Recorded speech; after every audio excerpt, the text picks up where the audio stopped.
Thanks very much for such great presentations. I'd just like to invite you now to each reflect a bit on the other presentations and respond to them.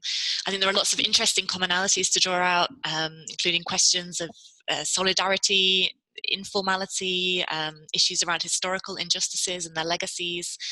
But there are also potentially some quite interesting differences between the contexts that you were talking about, perhaps in terms of processes of urbanization in the different cities and regions, which I think it would be really interesting to explore in terms of what might be distinctly urban or not about these challenges of climate change and violence, and the connections between them and how they're experienced by the residents of the cities that you were talking about. So initially, I think if I ask all of you to take a few minutes to reflect on these questions, but also to finish the presentation you didn't get time for, if you want, and to ask each other questions as well. I'd also like to ask you to think about something that has been touched on in all of the presentations, which I guess is a question about ways forward and how can we support inclusive cities that are safe and sustainable? What might need to change in policy and practice, and who's going to do this? Who's going to lead this change?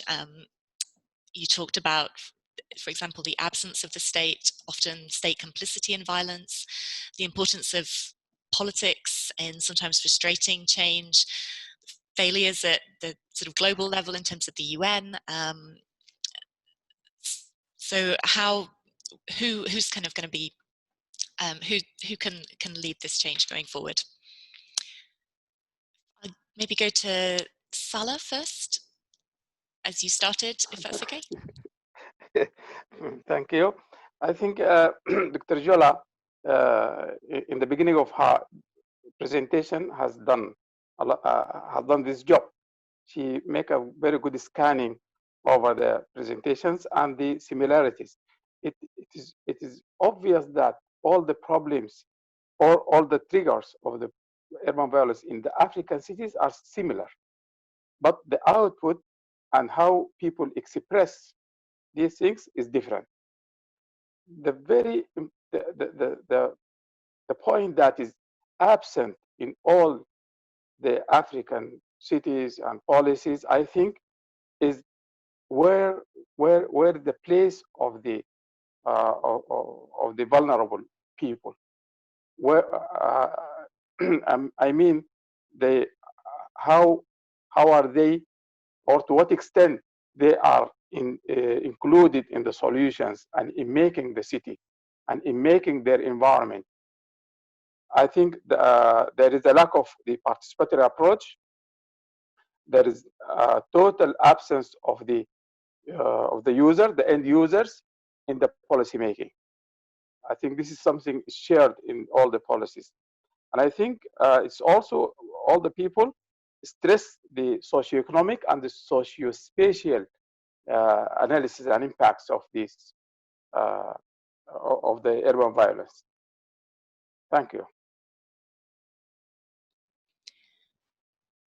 Thanks very much. Patrick, did you want to come in now?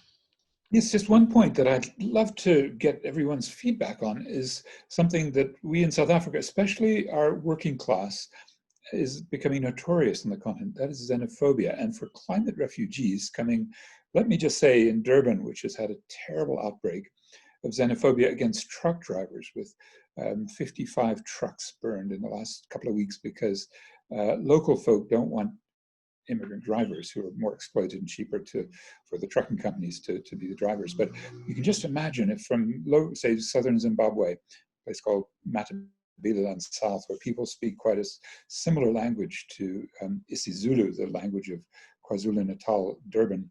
And so many of those people speaking Ndebele can come to Durban and fit in, but the xenophobia is really on the rise.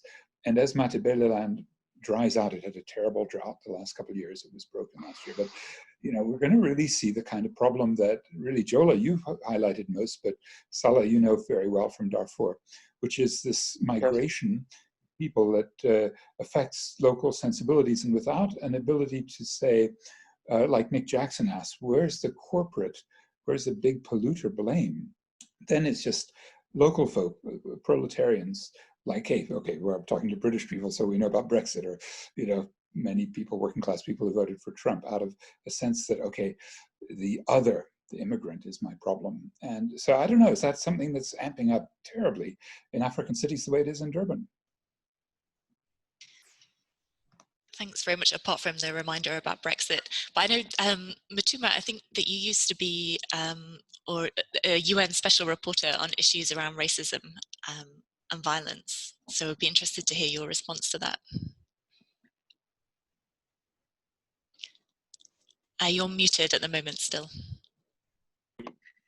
Yes, yes. Thank you very much, Charlotte, and thank you very much to Patrick for really underlining this issue. Yes, I did used actually to work on racism and xenophobia, and yeah, you know, it's very, very important that at this particular moment, when globally we have seen the populist, these conservative populist movements that have been getting into power using the platforms of xenophobia. And at some point, there was a feeling that you know, the world has become much more reactionary than before, since they were winning elections. But when I look everywhere, is the fact that there's a continuing rejection of those populist and reactionary politics of xenophobia. And really, I think part of the challenge that you pose, which I think is very important, we need to think about, is that because our political and economic systems have not been providing opportunities and jobs for the majority of the poor people in these places, it's become very easy for these populist xenophobic politicians to mobilize the poor against their own interest and put up these barriers as though the nation state is always been a factor of our existence, when actually we know that it's just a recent invention. So I think there's an opportunity for reimagining politics beyond this notion that we are all fated to rise against our neighbors, and there is, you know, the only way we are going to put food on the table is we have to throw them out, and it's a challenge, and it links to the question I think that Charlotte raised, and how do we change this reality? I think the solution lies in organizing, in political organizing at local levels, working with the local mayors. Even when it comes to xenophobia, we've seen very progressive mayors in running cities and in changing the politics, even where the presidents were actually taking a more xenophobic approach. So there's a lot of potential, I think, in organizing with the communities to change their own realities, but also to reject the kind of reactionary xenophobic politics we've been seeing in many places in the world. Thanks. And that really spoke to a question, a great question that Jola, you raised on your final slide about how people can disrupt these kind of politics. Do you want to say anything about that? Oh, sorry. It felt like a comment. I think everyone spoke very prolifically to this issue. Going back to what Dr. Ruteri said about the old xenophobia issue, where people think that the next person, the next neighbor, wherever is coming from somewhere else is the problem, rather than thinking about the issue of resource accumulation by a few, where it's so much that those who are accumulating those things don't need them, but they're not redistributing it within communities or within society. And that's really the problem. But everyday people don't understand that, or maybe they do, but those people are so far away from them that the next closest person to them is the people they can literally just vent their angers at. But in terms of issue of structural transformation, I've been thinking about it in some of my work, not necessarily in just the African context, but even in Asian context, because I work in Tokyo and Manila. And I've been thinking, how can we literally, because we do need to address climate change impacts, whether it's flooding or a drought in different areas. So those things are not going to wait. They happen very fast and people are seeing them, but we're also seeing the political economic crisis speeding up as well. So I've been thinking, what are some of the strategies that we can actually implement to shift society in ways that can enhance what I call egalitarian urbanism. And what I have seen in the case of Asian context right now, and it's not perfect, but I'm seeing a lot of cooperation among different groups of people, whether it's people in technology, in government, and local people trying to use different approaches and strategies to address climate change, so things around early warning and whatnot, but also using that to create jobs for the youth.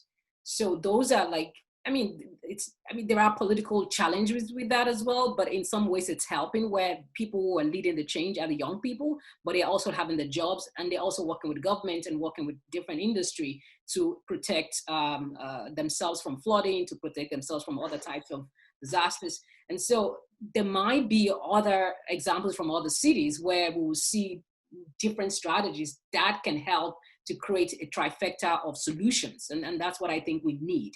What the solutions might be completely, I don't know all of them fully. I'm trying to learn about them in different cities. But I think in the case of Nigeria, we're seeing youth movements, we're seeing people rise up and challenge the system. But the struggle that I have, especially with the government, is where you see people challenge the system, then they label those people as terrorists.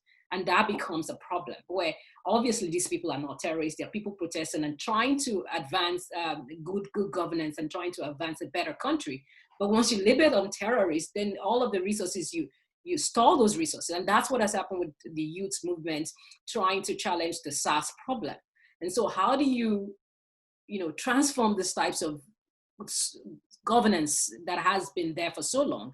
Just, I don't know. I don't know the solutions, but I think that's what we need to do. We need to change those in the political system, and we need to build stronger institutions and stronger, better legal institutions as well to help us address this problem. But I don't think it's a one-man thing that can do it, but I think there's just so much that needs to be done, but I don't have all the solutions, I would say.